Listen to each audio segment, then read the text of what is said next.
Alright, hey guys, welcome back to a brand new video. It's the tea, cold tea. Today I'm gonna be talking about anesongib and JJ and the fight that's coming up. Anesongib, Jake Paul. Now, I am in no way, shape, or form a boxing expert. I am just about to talk about the weight loss journey that both JJ and Gibber, big fucking Gibber! I really like Gib. I don't know Gib personally, so congrats on everything. But I am going to be talking about the weight loss journey that he's been to, how that's possible, and how you can go through a transformation of that sort as well. Just with JJ, we talked about the bulking up before the Logan Paul 2 fight, where he got a little bit bigger, stronger, more power, and then shred down to fight weight, pretty much. Now, Gib made his transformation a couple years ago. I think in 2017-ish, 2018, you really saw a transformation happening with Gib.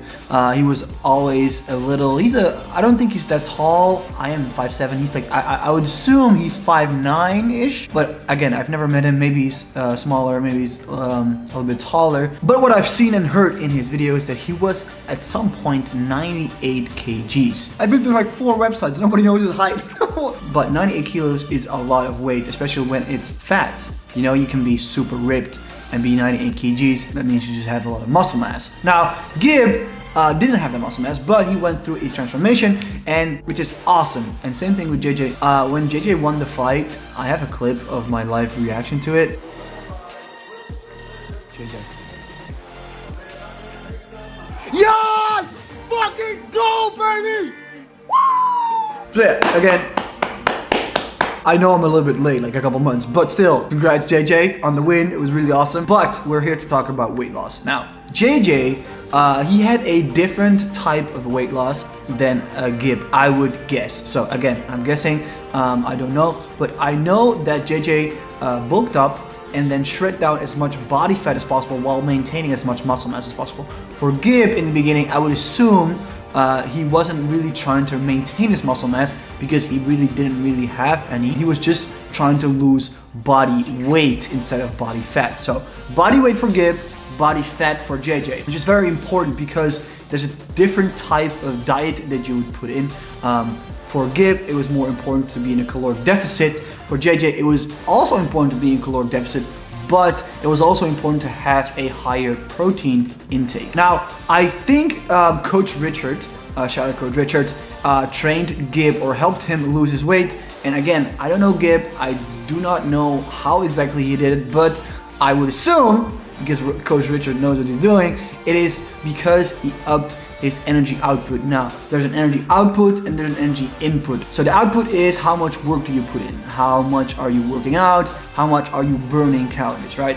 On top of your daily lifestyle, where you are also gonna be burning calories by just living, there's also gonna be an output of work, you know, the workouts, running, all that. And then there's gonna be an input. And the input is everything that you put in your body, which is the point where a lot of people go wrong because they put too much in and not enough out, which keeps a lot in, which makes you grow and become fat. Again, for Gibber, gamer, YouTuber, working really hard, but probably eating a lot, ordering a lot of food, he said in the video. So he was not making the most healthy choices when it comes to food, and then you don't do anything in return for that to balance it out, and then you get fat. So you start going to the gym, you start burning more calories, start running, you start doing all that stuff, get your heart rate up, sweat out a little bit, so you burn more calories. Then, for example, if you eat 3,000 calories a day, but you only burn 2,500, you're in a 500 calorie surplus. Now, if you want to balance it out, you have to work 500 calories extra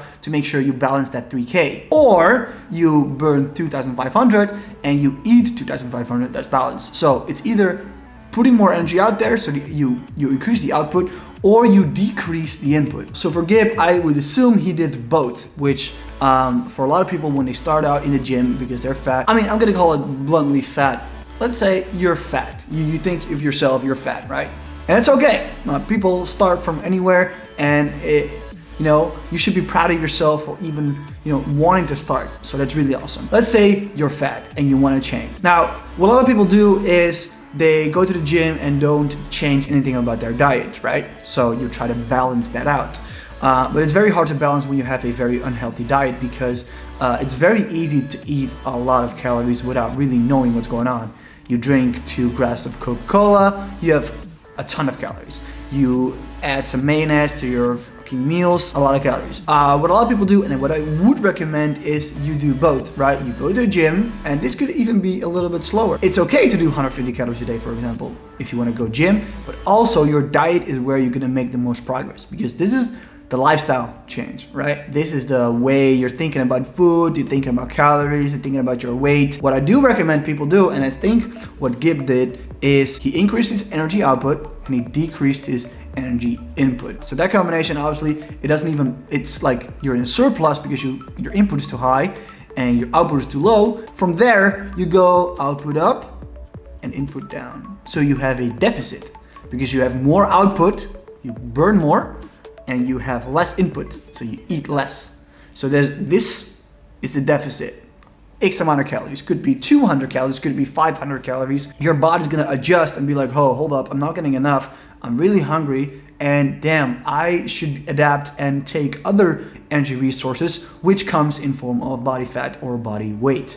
You know, your body takes the muscle tissue, your body takes the fat tissue, and that's where the difference comes in between JJ and Gib, because JJ wanted to maintain as much muscle mass as possible to, to maintain that strength and that power, but Gib just wanted to lose body weight. So it's okay for him to lose some muscle mass, right? So he could go on a low protein diet and still be okay. I don't know if he did that, but that would be possible. For JJ, he had to be on a high protein diet in order to maintain as much muscle mass as possible. Now, he will still lose some muscle mass if he shreds down. For fight, he'll lean down, he's still gonna lose some muscle mass, but at the same time, he wouldn't lose as much. Now, personally, I'm super excited for the fight, Gib versus Jake Paul. I am team Gib because I like Gib better as a person.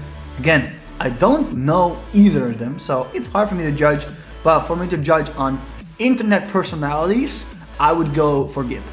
But anyways, hope you guys thought this video was helpful, and if you want to lose weight, think about those things: energy output, energy input. See how much you're eating and see how much you're working out. If you're doing no working out and a lot of eating, you're probably in the wrong if you want to lose weight, right? You want to up your work and decrease your food intake. Anyways, Faye Jasper here, and I'm out. Deuces.